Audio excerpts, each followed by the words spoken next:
पूर्ण स्पष्ट रूप से आ रही है। जी गुरु जी।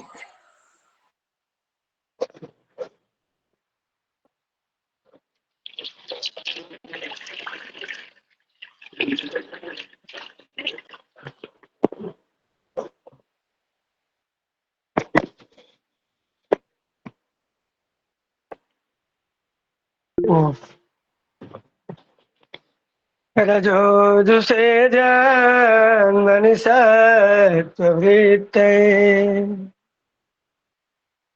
स्थितौ प्रजानां प्रलये तमः स्पृशे अजाय सर्गस्थितिनाश हेतवे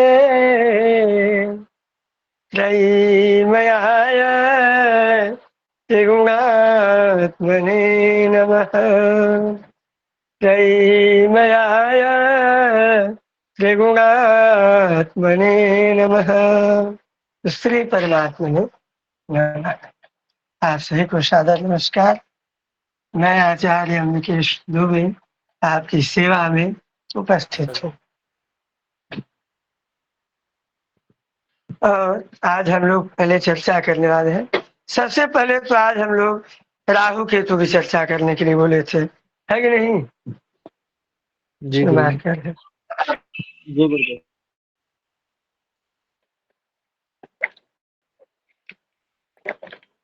बंद करना। तो आज हम 3 ग्रहों की चर्चा करेंगे। पहले आज कौन सा दिन है भैया? बृहस्पतिवार। गुरुवार गुरुवार गुरु जी। तो आज हम 3 ग्रहों की बात करेंगे। शनि, राहु और केतु। ये बोर्ड गीला हो गया इसलिए भी इस पर चल नहीं रहा है, थोड़ी देर में सूख जाएगा तो चलेगा। तो चलिए भैया, हमने कहा था जिस प्रकार से देखिए ग्रहों में ग्रहों का राजा कौन है? सूर्य। तो सूर्य के ही पुत्र है यम, सूर्य के ही पुत्र है शनि, सूर्य के पुत्र है अश्विनी कुमार। ये सभी अच्छे अच्छे पद पर है। तो इसमें भी योग्यता होते हुए भी ये देवताओं की तरफ नहीं रहा, ये राक्षसों की तरफ, ग्रहों में विरोधी पार्टी। जैसे सभा में 2 सदन होते हैं, है ना, पक्ष और विपक्ष। तो पक्ष में सूर्य की पूरी मंडली है और विपक्ष में शनि की पूरी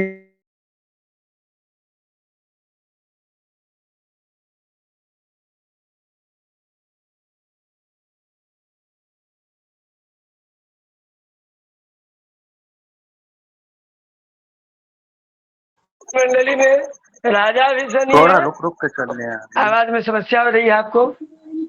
गुरुजी गुरुजी वीडियो आवाज नहीं आ पॉज हो रही। गया था, आप दोबारा से एक बार बोल दीजिए। यदि आप में से कोई म्यूट रहेगा, अनम्यूट, तो आवाज फिर गड़बड़ होगी। और देखिए मैं क्या बोला, क्या बोला, क्या आपको फिर से मैं बोलूं इस बात को? गुरुजी स्क्रीन उड़ गई थी ना आपकी, इसलिए दोबारा प्लीज।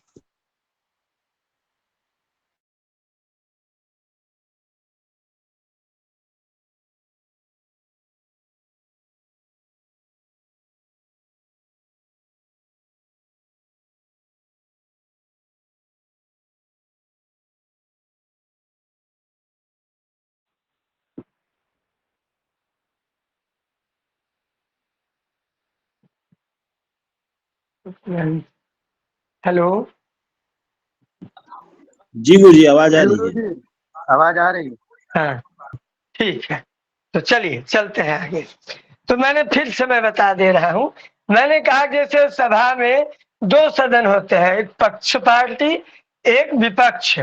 तो पक्ष है सूर्य का परिवार, सूर्य, मंगल, बुध, गुरु। लेकिन इधर जो है विपक्ष में शनि, शुक्र, राहु, केतु।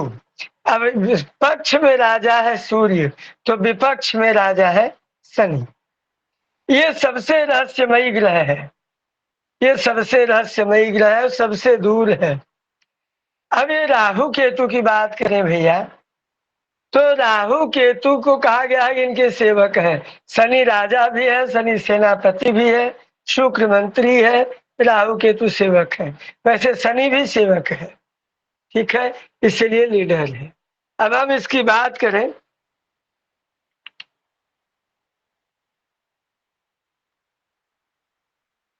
राहु और केतु की।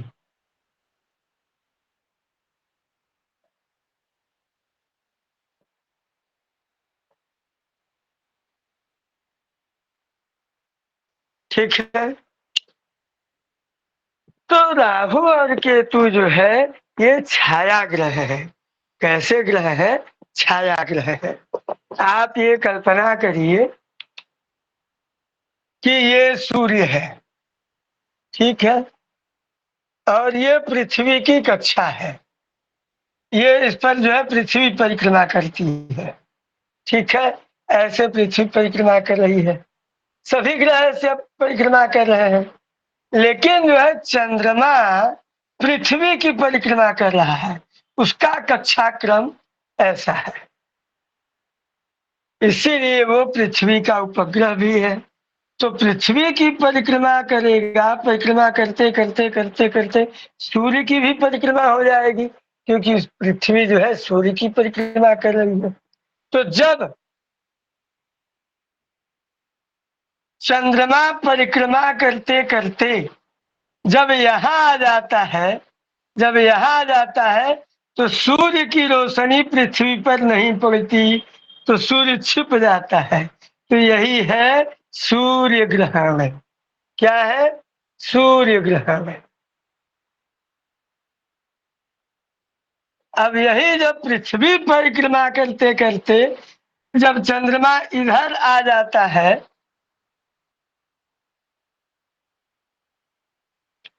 और इधर जो है चंद्रमा छिप जाता है, तो ये होता है चंद्र ग्रहण।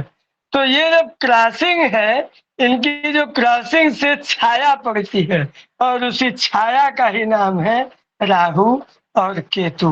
तो दो तरफ क्रॉसिंग है, इसलिए दो तरफ छाया पड़ेगी, इसलिए हमेशा एक दूसरे के अपोजिट है। बात समझ में आई? नहीं है? जी गुरु जी, जी गुरु जी। तो एक बार रिपीट कर दीजिए। हाँ, चलिए आपकी प्रसन्नता के लिए हम रिपीट करते हैं। आपके सामने एक प्यारी सी छोटी सी किताब। वैसे तो हमारे पास और विभिन्न रहस्यात्मक किताबें हैं ज्योतिष की, किंतु आपके लिए सबसे सरल किताब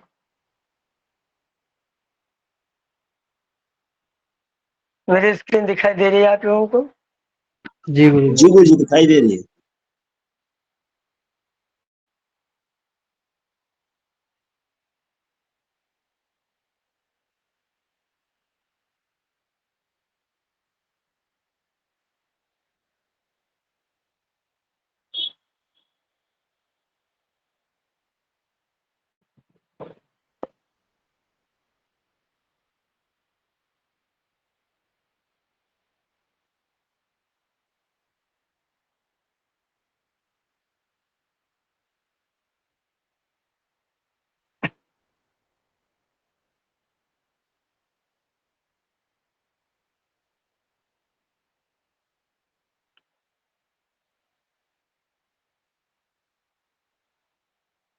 देखिए आपके स्क्रीन पे एक चित्र दिखाई दे रहा है, दे रहा है क्या? जी। तो देखिए सूर्य की परिक्रमा पृथ्वी कर रही है, कर रही है ना, और पृथ्वी जी की गुरु। परिक्रमा चंद्रमा कर रहा है। तो जो पृथ्वी की जो कक्षा है, ये देखिए, ये जो पृथ्वी की ये जो कक्षा है, अब चंद्रमा तो ऐसे जब परिक्रमा करेगा तो इस कक्षा को दो बार काटेगा कि नहीं काटेगा? जी गुरु जी, ये जो काटे कक्षा दो बार, तो जो ये इधर जो काटेगा, यही जो काटने से जो छाया, काटने से जो छाया बनती है, वही है राहु या केतु।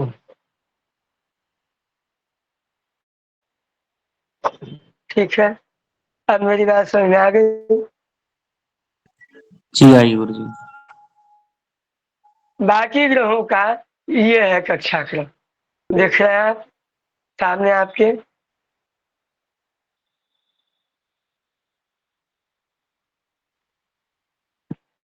चलिए अब आपके बहुत सारी बातें बताते हैं। चलिए सबसे पहले अगर आप नोट करना चाहेंगे तो नोट भी कर लेंगे, ठीक है। अपने ज्योतिष शास्त्र में 3 प्रकार के गुरु हैं। कितने प्रकार के? 3 प्रकार के आचार्य हैं। कितने? प्रकार के कौन कौन आचार्य हैं? गुरु बृहस्पति, शुक्र शुक्र, गुरु, शुक्र और सूर्य।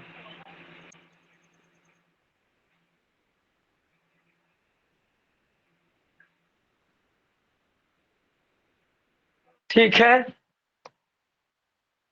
ये अपने अपने तरीके से जो है, मैं प्रेजेंटिंग बंद कर दूं तो बोर्ड आप लोगों को अच्छे से दिखेगा।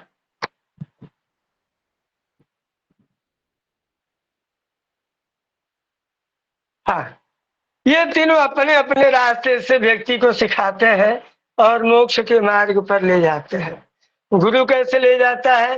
पूजा पाठ, यज्ञ, विधान, जप, तप इत्यादि से ये ले जाता है गुरु। और शुक्र कैसे ले जाता है? तंत्र, मंत्र, जादू टोना, डॉक्टरी, शिल्प, कला, विद्या, नाच गाना, रहस्य, भोग विलास, सेक्स इत्यादि। ठीक है, इसका ये रास्ता है। शनि का क्या रास्ता है? ध्यान, योग, तप, वैराग्य, इसका ये रास्ता है। ये एकदम तपा कर, शनि जो है तपा करके शुद्ध करता है और शुद्ध करके तब ध्यान के सबसे पहले तो वैराग्य करवाता है, फिर ध्यान करवाता है, योग करवाता है, तप करवाता है, कठिन मेहनत इत्यादि करवाता है। क्लियर हुई बात? जी जी गुरु जी।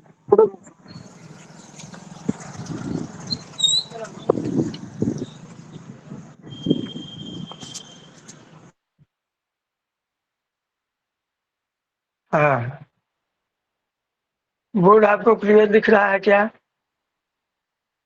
जी जी गुरु गुरु जी। जी दिख रहा है। ठीक है, बहुत बढ़िया।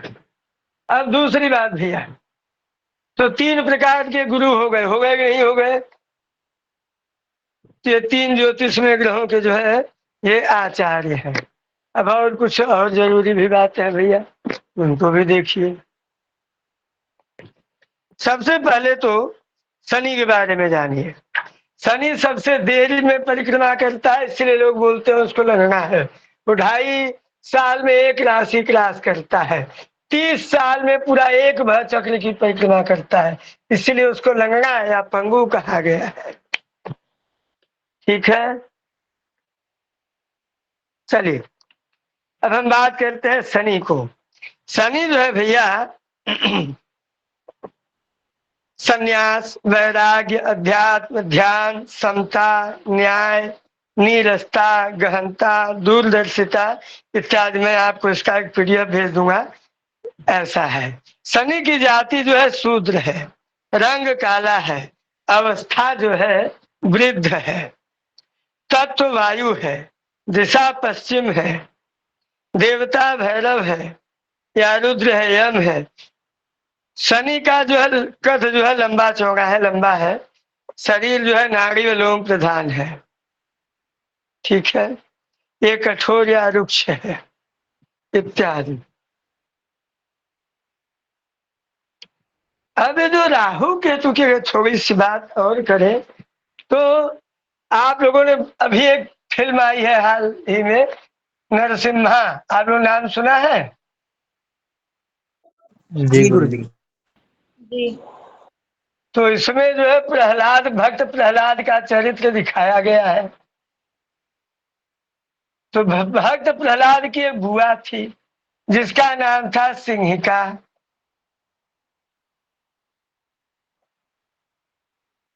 अब वह सिंहिका प्रहलाद को गोद में लेकर के बैठ गई देवताओं के विरोध में। जो सिंहिका बहुत चमत्कारी थी, बड़ी मायावी थी, इसका एक बेटा था जिसका नाम था राहु। ये भी जो है अपनी माँ की तरह बड़ा मायावी था, बड़ा चमत्कारी था।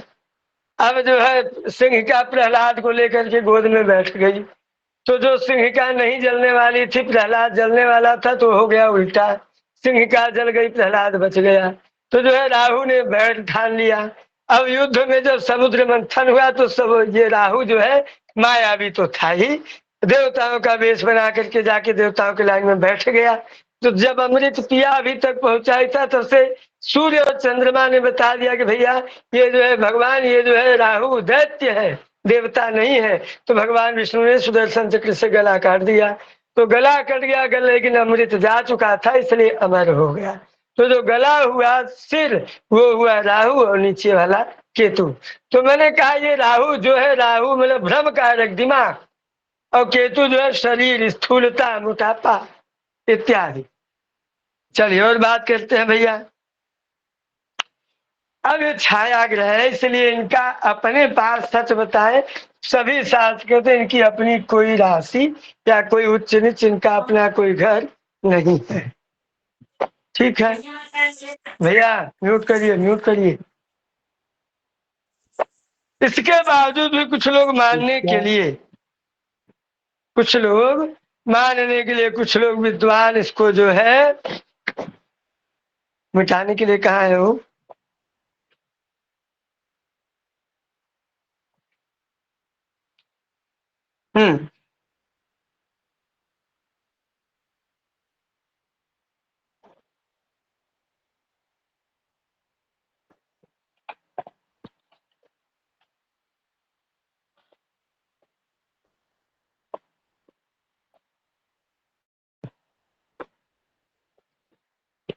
कुछ विद्वान लोग राहु को शनिवर मतलब शनि की तरह मानते हैं, और केतु को मंगलवत मानते हैं। इसलिए शनि के घर जो है राहु के अपने घर कहे जाते हैं, और मंगल के घर केतु के अपने घर कहे जा सकते हैं। वृश्चिक राशि में राहु उच्च का मान लिया जाता है, इत्यादि इत्यादि बहुत सारे मत हैं। ठीक है, लेकिन ये बहुत सारे, कोई सभी मत एक दूसरे के खंडन है। ठीक है, फिर भी कन्या राशि जो प्रसिद्ध है, आपको जानकारी बताऊं, कन्या राशि राहु की अपनी राशि मानी जाती है, और वृश्चिक राशि भी राहु की अपनी राशि मानी जाती है। और जब अपनी राशि न मानते न माने तो सीधे कह देते हैं भैया उच्च राशि। तो जब वृश्चिक उच्च हुआ तो नीच कौन होगा, कौन होगा? वृषभ वृषभ। हाँ। अब इधर जब राहु का अपना घर कन्या हुआ, तो केतु का अपना घर कौन होगा? मीन, क्योंकि जस्ट इसके सामने रहेगा। बात समझ में आई? अब ये तीनों, खास तौर से राहु केतु दोनों, इनका काम क्या है? ये संक्रामक है, बहुत तेजी से फैलते हैं, संक्रामक है, फिर विध्वंसक है, विध्वंस भी करते हैं, फिर तोड़ते भी हैं, है ना, तोड़ने का भी काम करते हैं, भ्रम माया जाल फैलाते हैं, फालतू का काम दौड़ाते हैं, बिना मतलब का काम इत्यादि। शंकर एक चाय पीने की इच्छा और हो रही है। अच्छा,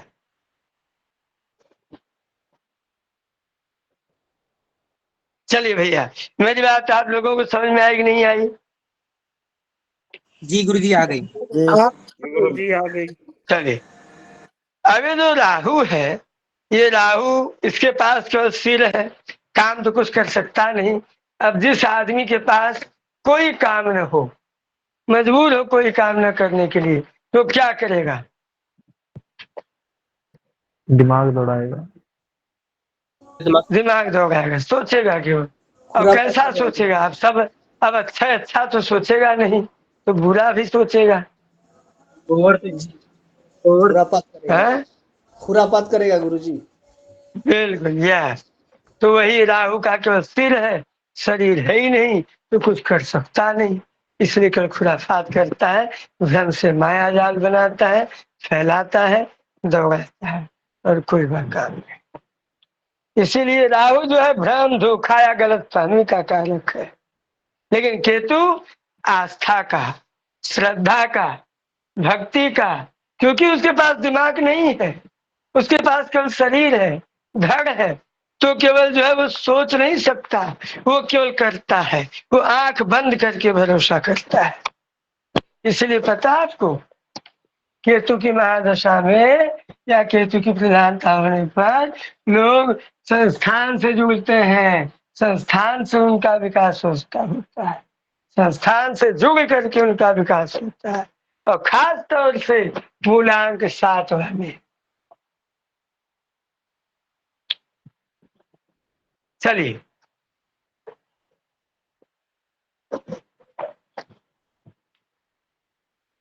अब ये है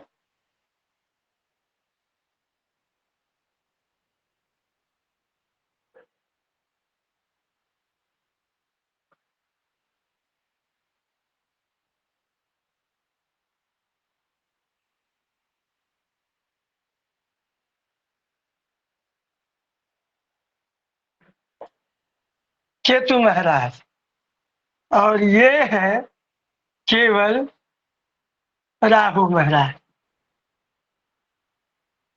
अब इनके जो काम होंगे, ठीक है, इनके पास केवल सिर है, तो केवल दिमाग से काम कर सकते हैं, फालतू का भ्रम कर सकते हैं, सोच सकते हैं, जुआ सट्टा लॉटरी इनके अंदर में। अब ये केवल कर सकते हैं, सोच नहीं सकते, है ना। इसलिए हमेशा दूसरों के सलाह से, इसीलिए संस्थान में, ट्रस्ट में इत्यादि में देखिए हमेशा कोई भी सलाह मिल करके लिया जाता है। इसीलिए संस्थान इत्यादि का कारक केतु रहता है, तो हमेशा दूसरों के सलाह से काम करेंगे इत्यादि, जो है ये इनके पास सिर नहीं है। अब दोनों का काम क्या है भैया, तो ध्यान से सुनो भैया। अब एक जो है केवल भ्रम, धोखा, टेंशन, तो एक आस्था, श्रद्धा, पूजा, विश्वास, मोक्ष, योग इत्यादि। अब भैया साथ में अब ये राहु जब बहुत ज्यादा सोचेगा, तो कुछ, कोई कितना भी सोचे, कुछ निष्कर्ष तो निकलेगा ना, कुछ निष्कर्ष तो निकालेगा। जैसे अल्बर्ट आइंस्टीन केवल सोचता था, सोच सोच करके उसने निष्कर्ष निकाला, वैसे ये भी रहस्यमयी निष्कर्ष निकालने वाला, रिसर्च करने वाला जासूस, खुफिया इत्यादि डिपार्टमेंट इसको मिलेंगे। ठीक है,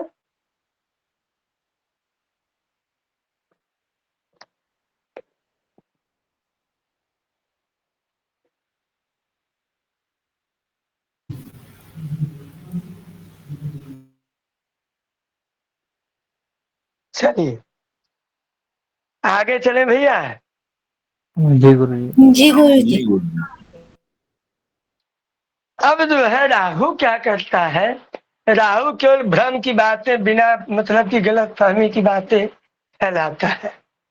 तो अपने यहाँ हिंदी में एक अलंकार है, 2 अलंकार है, एक है संदेह अलंकार, एक है भ्रांतिमान अलंकार। सुने हैं ना आप लोग? जी सुने हैं। जी। तो जो संदेह अलंकार है, केवल सोचना, शक करना, डाउट करना बिना मतलब का, इसलिए राहु वाले शक्की होते हैं। तो ये संदेह करना, अरे भ्रांतिमान, पता नहीं है सही है कि गलत, बस मान लेना, है ना। जैसे एक अलंकार था कि भगवान जब दुशासन द्रौपदी के चीर को खींच रहा था, तो खींचते खींचते थक गया, तो उसी समय कवि कहते हैं, सारी बीच नारी है कि नारी बीच सारी है, कि सारी ही की नारी है कि नारी ही की सारी है, पता नहीं लग रहा, कंफ्यूजन हो रहा है। तो वहाँ संदेह अलंकार है, तो जहाँ संदेह अलंकार हो वहाँ राहु महाराज है, यहाँ कंफ्यूजन बना रहे, डिक्लेयर न हो। और जहां डिक्लेयर तो हो लेकिन गलत डिक्लेयर हो, हाँ कभी कभी सही भी डिक्लेयर हो जाए।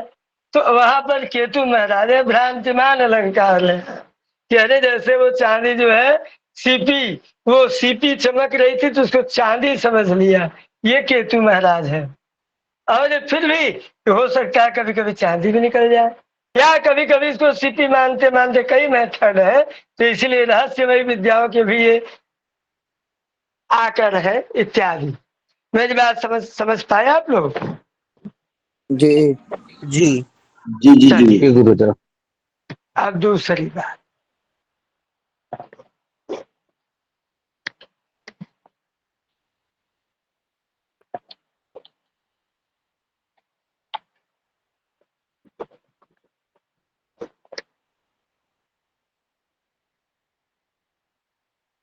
दिखाई दे रहा है आप लोगों को ना?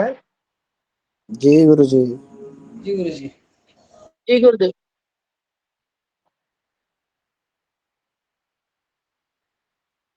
पहले तो ये बताइए, जो यहाँ रहेगा, मान लीजिए यहाँ पे हो गई 6 नंबर, तो इसका मतलब क्या होगा? गुरु जी कन्या। लग्नेश बुध। कन्या सर लगन। कन्या लगन हो गया गुरु जी। लग्नेश बुध, ठीक है, तो लग्नेश बुध।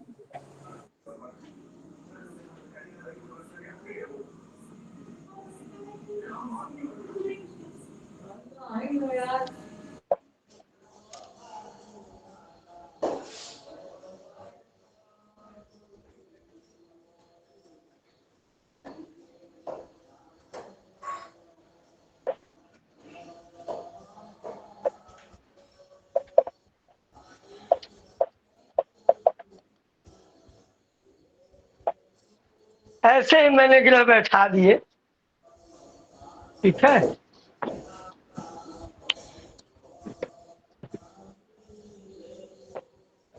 अब जो है हम बताएंगे दृष्टि। क्या बताएंगे? दृष्टि। मंगल नहीं बैठाया। भैया म्यूट करिए, भैया अटल बिहारी वाजपेयी जी म्यूट कर जी, धन्यवाद। तो मान लीजिए, तो पहले हम आपको दृष्टि बता देते हैं।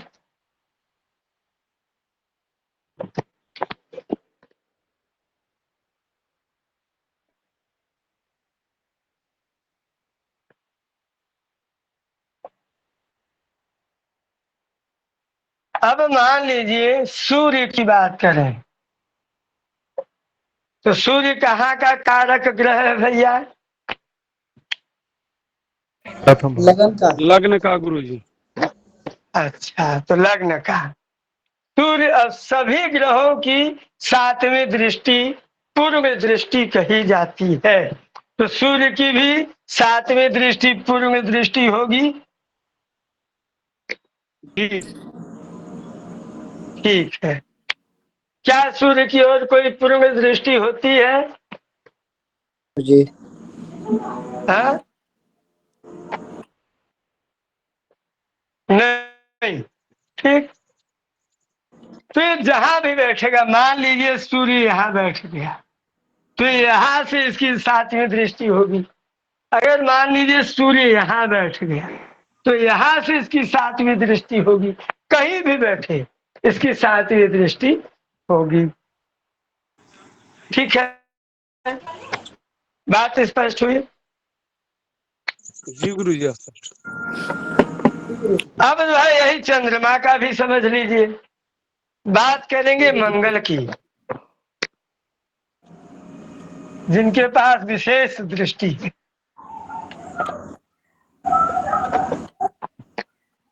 बात करेंगे मंगल की।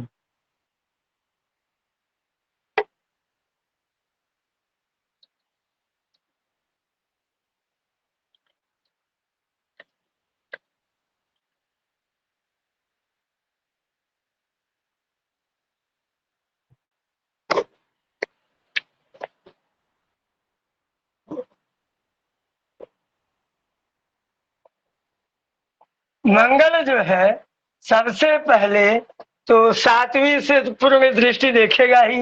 मान लीजिए मंगल यहाँ हो गया, तो अपने से 7वें पूर्व दृष्टि से देखेगा ही, जी देखेगा गुरु ना? जी। जी गुरुजी। इसके अलावा ये चौथे और आठवें, सॉरी चौथे, चार, चौथी, आठवीं और दसम,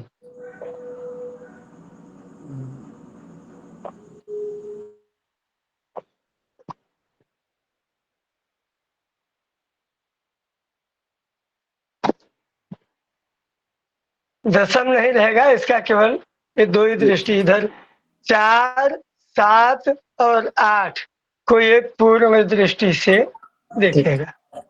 बात समझ गए आप लोग? जैसे जी इसको मैं गुरुजी। कहना क्या चाहता हूँ, नहीं समझे तो देखिए, जैसे मान लीजिए मंगल यहाँ बैठ गया, मंगल यहाँ बैठ गया, मंगल का पराक्रम इत्यादि से दसम से, बाद में इसको हम बताएंगे दसम से क्या संबंध है।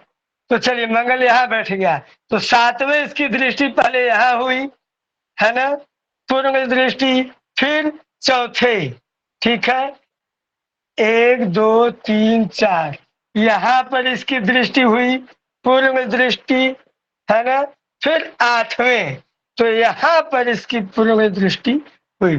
4, 7, 8, 4, 8, बीच में 7 कॉमन, 4, 8, बीच में 7 कॉमन। कहीं भी मंगल, मान लीजिए मंगल यहाँ बैठा है, तो भैया आप जैसे देखेंगे ना, कोई ग्रह, जैसे मान लीजिए राहु कहीं बैठा है, राहु और मंगल एक दूसरे को देख रहे हैं, तो उसके जीवन में ऑपरेशन का योग अवश्य बनेगा, नहीं तो महादशा में ही बन जाएगा, है ना। तो इसलिए आपको दृष्टि मालूम होनी चाहिए। तो मंगल जो है कहीं से भी चौथे भी देखेगा, आठवें भी देखेगा और सातवें भी देखेगा, पूर्ण दृष्टि से। एक बात विपात की बात अलग है, ठीक है।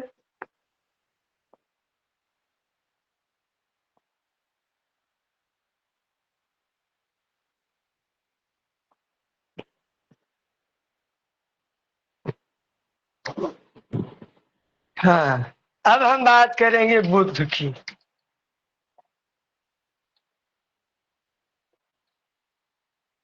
दृष्टि समझ में आ रही है ना आप लोगों को? जी गुरुजी। जी गुरुजी आ रही है। बुध कहीं भी बैठा हो, तो मान लीजिए यहीं बैठा हो, तो बुध की जो दृष्टि होती है सिर्फ और सिर्फ सातवीं ही होती है, पूर्ण दृष्टि। एक बात विपात नहीं, पूर्ण दृष्टि जो है सूर्य की, चंद्रमा की, बुध की, और शुक्र की, इनकी केवल सातवीं दृष्टि होती है। किसकी किसकी?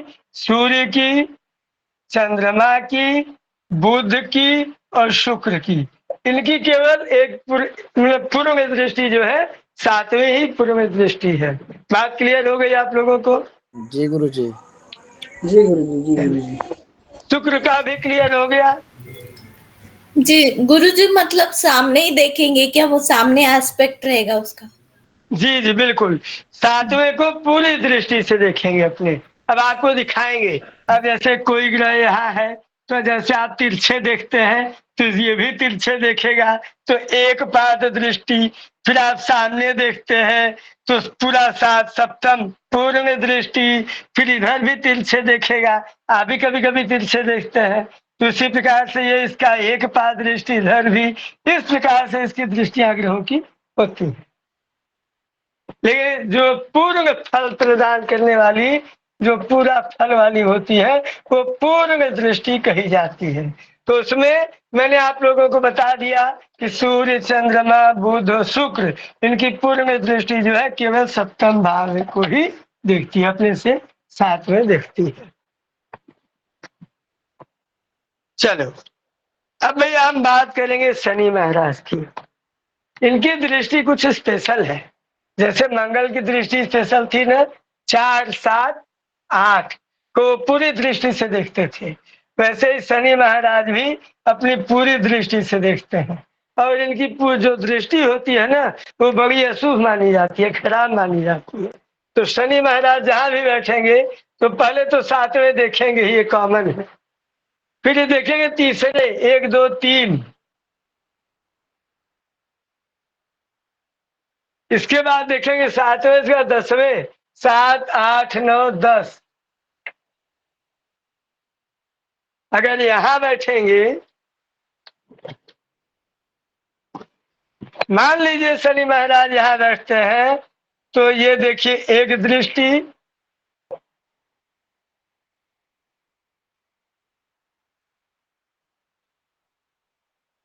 ये दृष्टि और ये दृष्टि, 1 2 3 यहाँ पर, 4 5 6 7 यहाँ पर, 8 9 10 यहाँ पर। तो शनि महाराज की ये जो है 3 7 10, ये इनकी पूर्ण दृष्टि है और यहाँ पे बैठे ही हुए हैं, तो मतलब चारों कवर कर रहे हैं महाराज। क्रम उल्टा हो रहा है भगवान। शनि महाराज का उल्टा दृष्टि हुआ क्या? गुरु जी नहीं उल्टा क्रम क्यों हो रहा है? उल्टा क्रम क्यों हो रहा है भैया? तीसरी दृष्टि नवे भाव पे जाएगी ना भगवान। साथ में से तो सर गुरुजी नवम भाव पे जा रही है ना दृष्टि, तीसरा। अच्छा जी गुरुजी बड़ा जटिल है, आप एक बार एक दिखाइए ना जो ग्रीन चलिए पेन दिखाता हूँ, लेकिन ये सही है, मैं दिखाता हूँ आपको। ठीक है, दिखा रहा हूँ, कोई जटिल नहीं है, दिखा रहा हूँ, शनि की दिखा रहा हूँ। मान लीजिए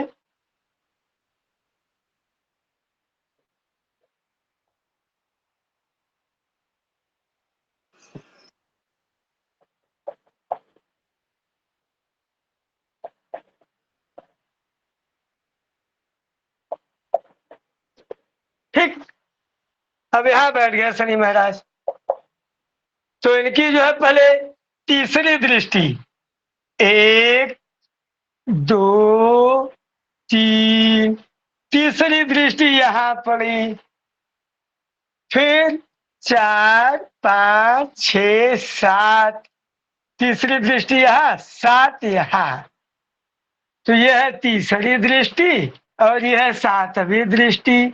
अब 8 9 10, अब ये जो है 10वीं दृष्टि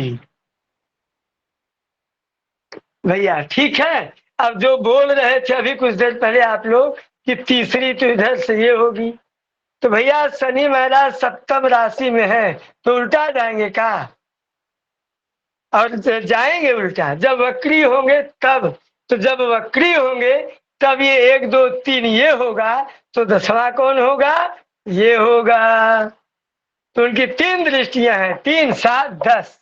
अब जैसे मान लीजिए शनि महाराज यहाँ बैठ गए, तो 1 2 3 तीसरी दृष्टि यहाँ, 7वीं दृष्टि यहाँ और 10वीं दृष्टि 7 8 9 10, 10वीं दृष्टि यहाँ, जो इधर से चौथा पड़ेगा। जब देखिए शनि मार्गी रहेंगे तो आप मार्गी गिनेंगे, और जब वक्री ग्रह का गिनेंगे तो वक्री गिनेंगे, अलग एक ही रूल दोनों पे नहीं चलेगा। ठीक है, क्लियर? ठीक है जी गुरु जी, क्लियर।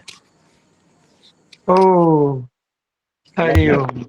गुरु जी जन्म कुंडली और गोचर कुंडली दोनों के लिए यही रूल लगेगा? सबके लिए यही रूल है भाई, सबके लिए यही रूल है।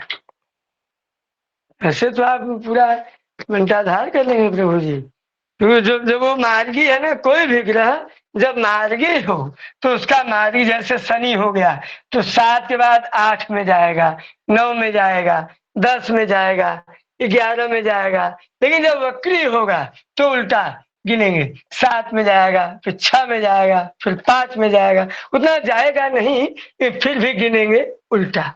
तो इसलिए जैसे राहु केतु का, राहु केतु सदैव वक्री है, जैसे सूर्य और चंद्रमा। मेरी आवाज क्लियर है ना? बिल्कुल क्लियर है गुरु। तो जैसे सूर्य और चंद्रमा, तो सूर्य और चंद्रमा कभी वक्री नहीं होते, ये हमेशा मार्गी होते हैं। वैसे ही राहु और केतु ये कभी मार्गी नहीं होते, ये हमेशा वक्री होते हैं। इसके अलावा शनि में सूर्य और चंद्रमा के अलावा बाकी ग्रह भी कभी कभी वक्री हो जाते हैं इत्यादि। तो दृष्टि आपको शनि तक की मैंने बता दी, तो दृष्टि शनि की दृष्टि में भैया अब कोई कंफ्यूजन नहीं है ना? जो कंफ्यूजन होगा दिल खोल के आप पूछिएगा। नहीं गुरु जी, हो गया गुरु जी, हो गया ना? जी गुरु जी। हो गया गुरु जी। बहुत बढ़िया। गुरु जी अगर और सातवें बाकी घर में रहेगा तो सातवें घर हाँ? में शनि रहे, सातवें घर में शनि रहेंगे तो एक बार दृष्टि दिखा दीजिए। सातवें में रहेगा, घर में शनि रहेगा तो जो है इसका घर, अब राशि कौन सी होगी, तो पहले तो तीसरी दृष्टि जो है नवम भाव पे पड़ेगी ना, सातवीं दृष्टि लग्न पे पड़ेगी ना, और 10वीं दृष्टि सुख चौथे भाव पर पड़ेगी इसमें। हाँ, 3 7 10, बस गिनती गिनना सीखिए। अब राहु केतु का गुरु महाराज का एक जैसा है, किसका किसका एक जैसा है? केतु महाराज का। राहु केतु नहीं, गुरु राहु केतु तीनों का। किसका किसका? राहु केतु गुरु। राहु केतु का। कैसे गुरु जी? हाँ हाँ, 5 7 9। अभी कोई बोला कैसे, है ना? गुरु गुरु की तो 5वीं और 9वीं भी पूर्ण गुरु दृष्टि जी है, बकरी 7वें मतलब के साथ साथ।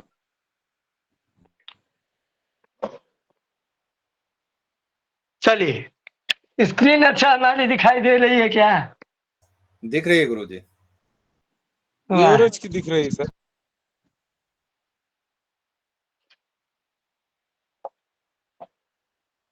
स्क्रीन दिख रही है? जी गुरुजी जी एक गिलास पानी दे। जी गुरुजी दिख रही है। चलिए, अब मान लीजिए अब ऐसा क्या आप गुरु का, तो मान लीजिए गुरु महाराज यहाँ है लग्न में, और राहु महाराज भी लग्न में है, और केतु महाराज को भी लग्न में बैठा लेते हैं दृष्टि के लिए, ठीक है? क्यों दृष्टि के लिए? तीनों की दृष्टि, पहले सप्तम तो पूर्व में दृष्टि होगी ही, पूरी दृष्टि होगी कि नहीं होगी? जी गुरुजी होगी। हाँ, इसके बाद ये तीनों की पंचम दृष्टि भी होती है, तो पंचम भाव पर इनकी पंचम दृष्टि पड़ेगी। जी गुरुजी। इसके बाद फिर इनकी नवम भाव पर भी दृष्टि होती है, पूरी दृष्टि। इसीलिए इनके पास 5 7 और 9, 5 7 9, ये इन तीनों के तीनों विशेष दृष्टि है। 5 7 9 देखते हैं। जी गुरुजी। गुरु जी कुछ तो पूछूं? चलिए पूछ लीजिए भैया। गुरु जी क्योंकि आपने बताया कि राहु और केतु बकरी होते हैं हमेशा, तो उनके 5वीं दृष्टि इधर होगी ना नवम भाव पे।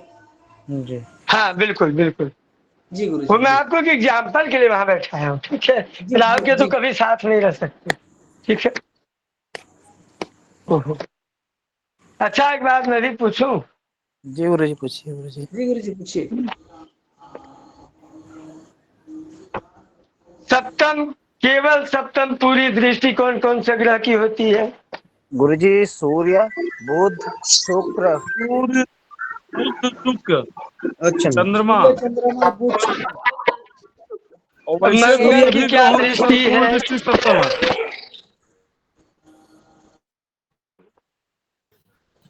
मंगल की क्या दृष्टि है? मंगल की गुरुजी 4 7 और 8। 4 7 शनि की क्या दृष्टि है? गुरु 3 3 7 3 3 7 हाँ, 3 7 10। गुरु की क्या दृष्टि है? 5 7 9। 5 7 9। और राहु की क्या दृष्टि है? 5 7 5 9। 7 9। केतु की क्या दृष्टि है? 5 7 5 7 9। हम्म, अब आपको दृष्टि पता लग गया। अब हम आपको बलाबल बताएंगे तो आनंद आएगा, बलाबल बताएंगे तो आनंद आएगा, ठीक है? अब आपको एक बात और बता दें, आपको कुंडली में एक चीज, द्वादश भाव में पूछ रहा हूँ आप सबसे, आप सब लोग बताएंगे, ठीक है? जिसको अगर कोई कंफ्यूजन होगा तो हम बाकी ज्यादा डीपली जिसको जानना होगा तो अपने यहाँ 1 वर्ष की ज्योतिष डिप्लोमा कक्षा होती है, 1 वर्ष में विधिवत आपको सिखाया जाएगा, उसमें आप प्रवेश ले सकते हैं।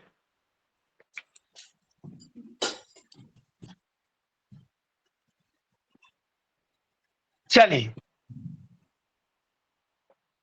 अब इसमें शुभ भाव कौन कौन से हैं? शुभ भाव। 1, 5, 9, 4। गुरुदेव 1, 4, त्रिकोण 7, 10। त्रिकोण ज्यादा शुभ है, फिर केंद्र भी शुभ है। केंद्र और त्रिकोण शुभ है। अच्छा, और अशुभ भाव कौन कौन से हैं? अशुभ भाव गुरु जी षष्ठ 3, भाव। 8, 10। 4, 6, 8, 12। तो लेकिन आपने एक ऐसा भाव लिया एकादश जो ना आपके केंद्र में था, न त्रिकोण में था, न आपके अशुभ में है, न शुभ में है, न शुभ में है, वो कहाँ गए? ये शुभ है। हाँ? एकादश भाव गुरु जी शुद्ध। षष्ठम भाव, अष्टम भाव और द्वादश भाव। गुरुजी ने एकादश भाव का पूछा ना। हाँ, मैं बता रहा हूँ गुरुजी। गुरुजी एकादश भाव यानी कि लाभ स्थान का है, तो ये शुभ में भी गिना जाएगा, शुभ में भी गिना जाएगा। अच्छा, अशुभ में कैसे गिना जाएगा? हाँ। अगर यानी कि यहाँ पे रोग भाव का स्वामी बैठ गया यानी कि तो रोग में वृद्धि कर देगा। अगर धन भाव का स्वामी बैठ गया तो धन में वृद्धि कर देगा। अच्छा है, सुना तो ये शुभ है न अशुभ है, हाँ? गुरुजी ये 6वें से 6वां भाव है, तो यहाँ पे ग्रह बैठ के उस रोग को भी कहीं ना कहीं वृद्धि दे सकता है अगर वो नीच या किसी गलत अवस्था में हो। अच्छा, गुरुजी ये उपचय भाव कहलाता है ना, उपचय तो का मतलब ये नेगेटिव आंसर तो सभी भावों के साथ है। चौथे भाव में नेगेटिव हो जाए तो पूरा सुख बर्बाद हो जाता है। ये नेगेटिव आंसर तो तब तो सभी अशुभ है। तो इस केवल नेगेटिव रिजल्ट से आप उसको अशुभ कैसे कर सकते हैं? 11वें भाव को त्रिषणाय और उपचय भाव में किसमें? त्रिषणाय और उपचय। तो उससे क्या नहीं, उसका क्या रिजल्ट है? रिजल्ट नहीं पता।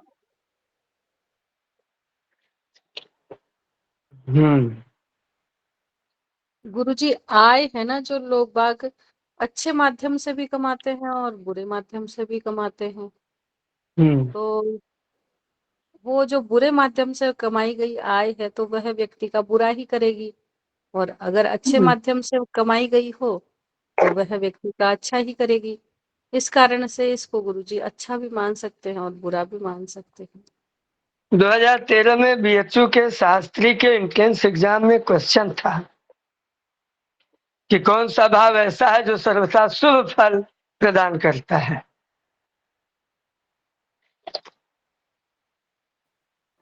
लगन। गुरुजी इच्छा पूर्ति का भी इस भाव है ना, इच्छा पूर्ति। 11th house.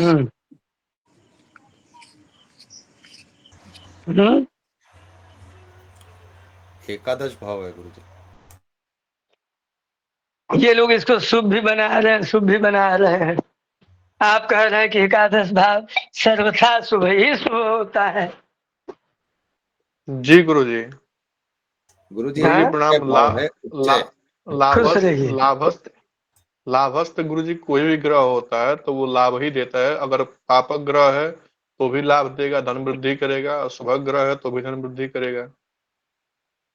चलिए, एक नियम है कि अगर अशुभ भाव में, आपने कहा ना अशुभ भाव कौन कौन से हैं, आपने 3 का नाम बताया और 6 का नाम बताया, 8 का नाम बताया, 12 का नाम बताया और 11 भी बता दिया। मान लीजिए अशुभ भाव में अशुभ ग्रह मतलब शनि, राहु, केतु इत्यादि ग्रह अशुभ ग्रह, मतलब पाप भाव में पाप ग्रह यदि बैठते हैं तो शुभ फल प्रदान करते हैं, अच्छा फल प्रदान करते हैं। एक नियम ये बेसिक बात समझ में आई? हाँ, तो शनि 11वें में रहेंगे तो शुभ ही देंगे। अब जो है, मान लीजिए सबसे बुरा तो यही भाव है, तो इसकी बात कर लेते हैं। मान लीजिए यहाँ शनि महाराज बैठ गए और यहाँ बलि हो गए, तब इनके जो जितने शत्रु है सब परास्त हो जाएंगे, सब बीमार रहेंगे। तो पता चला यहाँ पर शत्रुहंता योग बन गया। नौकरी भी पक्की हो जाएगी गुरुजी। हाँ, तब देख लो। तो मतलब बुरे ग्रह बुरे भाव में बैठेंगे तो अच्छा फल देंगे। बात समझ में आई? जी गुरु। 6 में, 8 में, 12 में, 3 में। 3 में हमने बताया था जैसे इसमें पराक्रम का है। इसमें 100 में ग्रह अगर बैठ जाए तो आदमी डरपोक हो जाता है।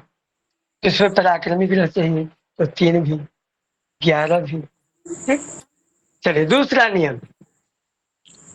अगर शुभ भाव में शुभ ग्रह बैठ जाए तो अच्छा फल देता है। लग्न में शुभ ग्रह बैठ जाए, बृहस्पति बैठ जाए, बुध बैठ जाए, शुक्र बैठ जाए, चंद्रमा बैठ जाए, शुभ ग्रह है ये।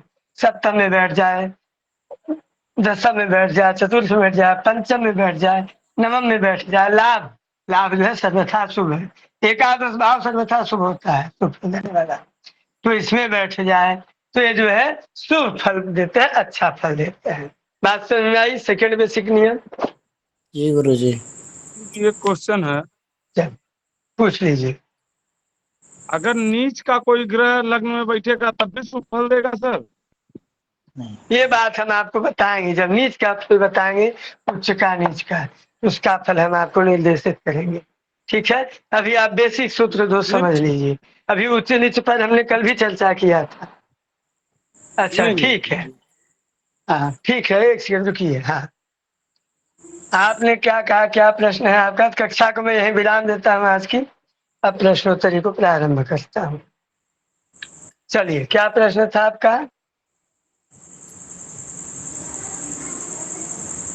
तो लग्न में कोई ग्रह नीच का बैठता है, मतलब फिर से, लग्न में कोई ग्रह नीच का बैठता है। मान लीजिए 10वीं का गुरु हो गया जी, हाँ, अब बताइए। तो यह शुभ फल देगा सर कि अशुभ फल देगा? रुक जाइए।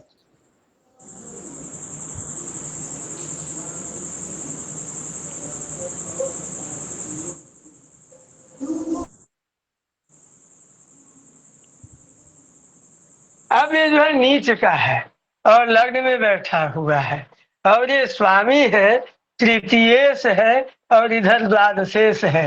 ये अशुभ फल प्रदान करेगा। ठीक, इसका निर्णय आपने कैसे किया?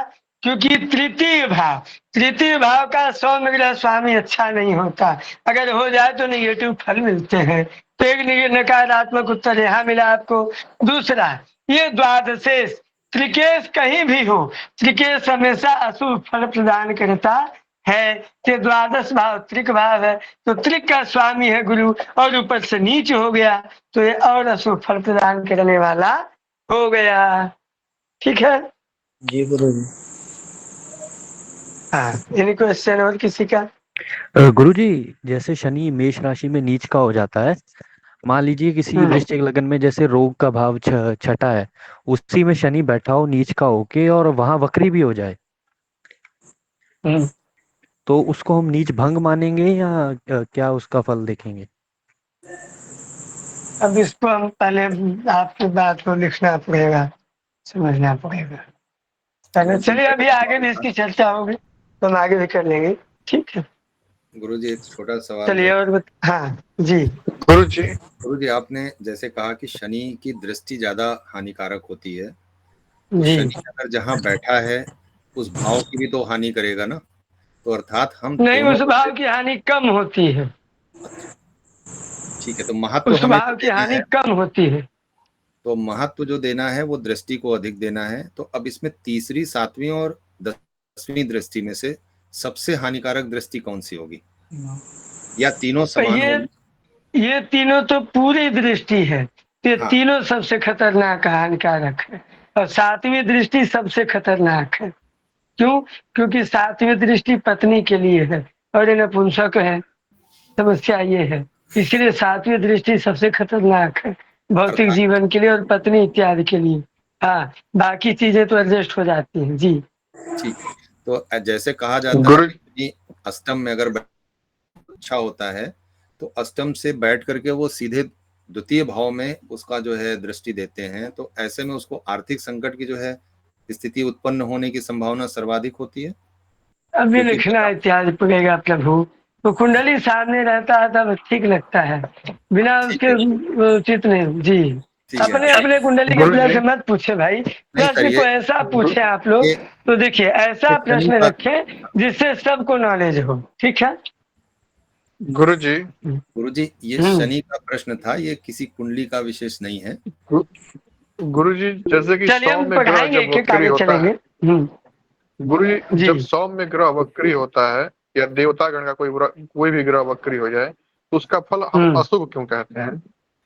क्योंकि कोई भी अगर उल्टा देखिए, अगर किसी व्यक्ति को आप सजा दे दिए तो उल्टा चलो, अब उल्टा चलेगा कितना देर चलेगा, उल्टा देखते देखते उसका गर्दन दुखने नहीं लगेगा तो गुस्सा आएगा, खिसियाएगा और गाली बकेगा आपको, तो क्रोधित रहेगा। और फूल जब उसको जितना मन करेगा उतना गरियाएगा आपको, है कि नहीं? जी गुरुजी। अच्छा गुरुजी एक चीज और बता दीजिए, एक मतलब एक सूत्र है गुरुजी कि अगर कोई भी कुंडली हो, किसी व्यक्ति की कोई भी कुंडली हो तो उसमें लगने से मतलब ज्यादा शुभ फल देने वाला माना जाएगा। फिर से जैसे गुरुजी किसी भी कुंडली में गुरुजी लगने से सर्वथा शुभ फल देने वाला माना जाएगा, ऐसा नियम सही है? देखिए आपको बताऊं, सभी ग्रहों के पॉजिटिव और नेगेटिव दोनों चीजें होती है और दोनों चीजें मिलती हैं। जैसे अगर मंगल की महादशा आएगी तो कुछ अच्छा मिलेगा, सब कुछ। तो देखिए सब अच्छा या सब बुरा नहीं होता, अशुभ अशुभ होने पर भी जब वो आएगा तो अपना पॉजिटिव फल और नेगेटिव फल दोनों देगा, तो दोनों फल प्राप्त होते हैं। किसी को हम शुभ अशुभ हम नहीं कह सकते भाई, हम आपको भी पॉजिटिव नेगेटिव जानते हैं। जैसे सांप का जहर, हम सांप को मार लेते हो जहर देता है, कीमोथेरेपी उसी की जहर से ही होती है, तो जीवन बचाते हैं, दोनों जगह काम है ना। तो सारे शुभ और अशुभ दोनों जो है कहीं न कहीं किसी न किसी पॉइंट से दोनों है, इसलिए हम उनको ऐसे नहीं कह सकते।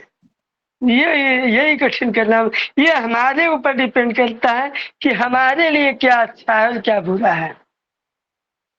सवाल ये है हमारे सामने कौन सा सिचुएशन है, बात ये है, और यही चीज आपको समझना है ना। बिल्कुल। अब जैसे राहु आया तो अगर जैसे आपको राहु की महादशा दिख रही है तो आप उसको बोल दीजिए कि आपको मतलब उसको जो है भोर में सपने आएंगे, गंदे सपने भी आ सकते हैं, पेट साफ नहीं होगा, मानसिक टेंशन भी हो सकती है, भ्रामकता भी हो सकती है। अब इसी के समय अगर मान लीजिए अब वो जुआ खेलना शुरू कर दिया, लॉटरी खेलना शुरू कर दिया, शराब पीना शुरू कर दिया, तो इतनी तेजी से ग्रोथ करेगा वो कुछ कहने को नहीं। तो उसको अब ऐसा है ना भाई, तो हर चीज के कुछ अच्छे और कुछ बुरे लक्षण होते हैं। अब राहु जिसका गंदे काम करे बहुत तेजी से ग्रोथ होगा उसका, और जो है अच्छे ये बुरे बुरे कर्म करके उसने ग्रोथ कर लिया तो उसके लिए वही अच्छा बन गया, वही उसके लिए शुभ हो गया। वो आपके लिए अशुभ हो सकता है, उसके लिए वो शुभ हो गया। हमारे यजमान थे अग्रवाल जी, उनके बच्चे का उनके बच्चे के 12वें भाव में राहु विराजमान था, और जैसे ही राहु की महादशा स्टार्ट हुई उसे गोल्ड मेडल मिला। 3 महीना बीता, उसके बाद उसकी नौकरी लग गई, एज भी कम था इत्यादि। ये राहु महाराज की दया है, राहु महाराज कब क्या करा दे, है ना। ये राहु केतु शनि इन तीनों के फल को समझना हो तो इनके व्यवहार को समझना। चल बात समझ में आई? जी गुरु जी गुरु जी। जी गुरुदेव मेरा एक प्रश्न था। जी जी प्रणाम गुरुदेव।